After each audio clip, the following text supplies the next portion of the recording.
Daniel Padilla, magre-renew na ng kontrata sa ABS-CBN.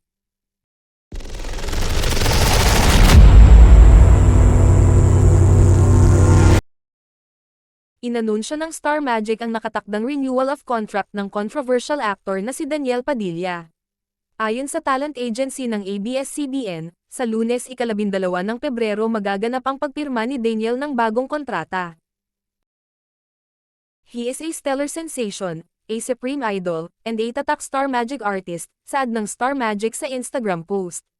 Ngayong February 11, he will proudly renew his Kapamilya status in a Forever Kapamilya Network contract signing tomorrow, February 12 at 12:30 p.m.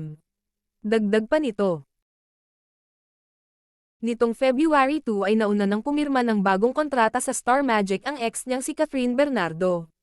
Hindi napigil ang maiyak ni Catherine ng pasalamatan ng kanyang pamilya at mga kaibigan na nanatili raw sa tabi niya nang dumaan siya sa malaking pagsubok last year. November 30, 2023 kinumpirma ni Catherine ang hiwalayan nila ni Daniel.